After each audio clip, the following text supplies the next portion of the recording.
Today we're going to be taking a look at how we can actually save our data for our Swift UI SpriteKit app. So we're going to go ahead and make some stuff so we can make that happen. So what we've got right here is I'm inside my utilities.swift.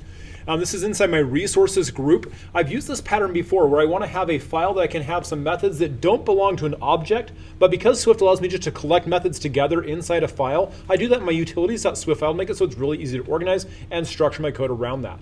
Now, I've got two methods in here. I'm going to start with the bottom one first, then work my way up as we go through that, because the ones we're using that to make it happen. So the first one we have is loadScores. LoadScores as a func returns a list of ints or an array of int, depending on how you want to talk about it. And so that we first declare a variable named scores that is of type int array or int list, and we assign it the default value of 0 with nothing. So it's just an int with nothing, one thing in it. That's great. Then we use the if-let pattern. I'm going to call raw data, and I'm going to say UserDefaults.standard.object.parens4key, passing it dropGameHighScores. I'm going to see if I can actually load up that array of information from that. If I can do that, then I'm going to say, if-let SaveScores equal raw data as unwrapping it as an int array. So I'm going to try and downcast it to an int array from raw data. If I can, then I'm going to take SaveScores and assign that to the scores variable. Then I'm going to say scores.sort and scores.reverse and return that variable scores to whoever called me. Because again, when I'm sorting that, I want it that I will put the biggest one at the end, but I don't want it like that. I want my high score to be the first one on my list. So I do reverse on that point. And so I have that right there. So even if it has been randomized or anything like that, I've got it into the correct order with that. So I can do that. The other one I have is updateHighScore with score, and I take that's a void method. I then declare a variable named new scores, which I assign the value of the call to load scores down here. And then I say append scores. So I'm going to put it down at the end because I'm not going to bother trying to put it in the right spot to first. Then I'm going to say .sort and reverse again. So I have my biggest one at the top. If my new scores count is equal to 11, so I've gone to 10 scores, I'm going to say, I don't want the bottom score. The 11th score, it's gone. So I'm going to take that out. I'm going to say new scores.remove at new scores.count -1, the last spot, so I can take that out of there. And then finally, I'm going to say UserDefaults.standard.set. I'll pass it the new scores array that I just made, passing it a 4 key of dropGameHighScores. Notice that this 4 key and that 4 key match exactly because that's what I'm actually working with. Those are the that's how I'm tying that value user defaults. And because this is just a small tiny array of ints, 10 big, that'll totally fit inside my user defaults. It's good to go. So that's what I've got right there to start off. So that's how I'm going to save the score information to my device, or in the case of what we're doing right here in class, the simulator. But it's there, it's backed up, and I actually have it saved in the machine. The next spot we're going to take a look at is our ScoreScene. The ScoreScene is the scene we're going to use to load the different scores up, put them on screen so we can show that off. And so it's a standard SKScene, as you can see right here, class ScoreScene inherits from SKScene. It has a var score of int, which is assigned 0. That's the score that the game was currently played will be assigned into. And we have that just a default value, just like our standard pattern is inside Swift. And then I have my override func didMove2. Again, I have to use the keyword override because didMove is a method that belongs to SKScene. I'm changing it for my own personal version, so I have to use the override keyword in front of that, and it's a void type. And so what I'm going to do inside here, I'm going to set loadScores value into the scores so I can grab all the current scores I have, which will go back to the utilities file, grab loadScores, read it from UserDefaults, and put it inside.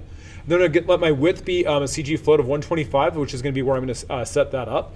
Make a title node, say of copperplate bold, and have a high scores inside that. Make it purple because purple's amazing. I'm going to set the title node's position Y to be height, which is that lovely value of frame.height -20 I just created. And then height will go minus equals 20 at that point, so I'm going to shift down because again, when we're dealing with SKScene, the top value of height is up here at the top of the thing, like regular Cartesian coordinates. I know, it's amazing. But so minus equal 20 will move it down a bit. Then my title node at position X will be width, so it's right there, and that's going to make it so that the width of my piece is that far in based on wherever my content of high scores is. And I'll add that child to my scene with add child title node. And then for every value inside scores.indices, so every index gets its own value, I'm going to say let rank equal to index +1, so I start up at 0, go to 1. That's right, that's my top score. I know. And then colon, and then use the interpolation for both those values, so scores subindex. So I can grab the 1, the top score, 2, the next score, 3, the next score, etc. And then score node is a label node with copperplate light, so it's a little bit different than that, so it's just the light version of the font. And then I'll set the text to be that rank value I just generated or calculated right there. My position Y will be the height that I'm adding, and then my score node position X will stay at width. And if my index mod 2 is 0, aka I'm even, I'll make it magenta. If I'm odd, it's green because it looks cool that way. And then I'm going to decrement my height by 30 so I can go to the next line for my next piece. And I'll add that child, make that lovely let, go through that whole process for all the high scores that I have saved so far. If I have less than 10, it won't do all of them, of course. Then I'll make my personal score node be a new SK label node, again, keeping that copper plate light. My score, passing that score, it's that lovely variable up here to grab that. Set its position to be height, which has already been moved down appropriately, I know. And then because this is a wider thing, I'm gonna add 10 to my width for that, so it scoots it over just a bit, make it fit better on the scene. And then font color in this one will make it yellow, so it stands out at us. And then finally add child, my personal score node. So that's going to load the screen up so I have that available. The next thing I have inside here is I have a touch as began and a goToEndGame. So touch as began is what I'm going to do so I can actually move out of this scene so I can leave and actually close and restart my app. So I'm just going to use a really quick one on this. So again, it's an override func because it's overriding the existing touch as began.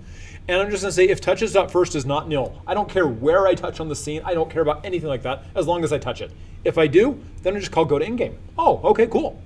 And goToEndGame is just another transition-based method. So I'm going to grab a transition. I'm going to try a new one this time. I'm going to use the transition.doorway. So it's a doorway transition, 10 seconds long, because it's a little bit long, but it's kind of fun. So that's why we're doing it. I'm going to make the in-game scene. I'm going to set the restart scene's game score to be that new score, so I can pass that information from the previous scene that went to this scene to the next scene as well. So I can grab that information and send it along through the path. I'm going to set the standard size to be 300 by 400. I'll make that fill the scene, and then I'll present that scene just like we have been doing.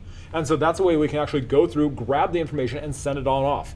So let's go ahead and see how I call that. So I'm going to go to game scene. And in my game scene, I have my lovely in-game method right here. I update my high scores with that score when I call in-game. My in transition will be that green duration of 5 where it fades to green. I'm going to make that score scene, which is what I'm going to create. I'm going to pass that score to the scene, keep that standard size of 300 by 400, keep the dot fill, and present the scene, which will then go from there, allow me to move on from that. And then again, I have my lovely in-game scene that I go to eventually, and that's how I can go to and get the go restart the game. So let's go ahead and let's take a look at that and see what happens as we make that happen. So let's go ahead and pull the score scene back up so we can see that information right here for the logic. I'll rerun my app. And we've got that lovely little bit, 10 seconds. Oh, boom, boom, boom, boom. I've got a score 40, 60, 80, 120. Okay, I've clearly got a score right here. 140. I have my fade transition. High scores are loaded. So I have my top score is 900. There's my 140. My 140 is one of these two options up here. So I've got my score. It's been sent to that scene.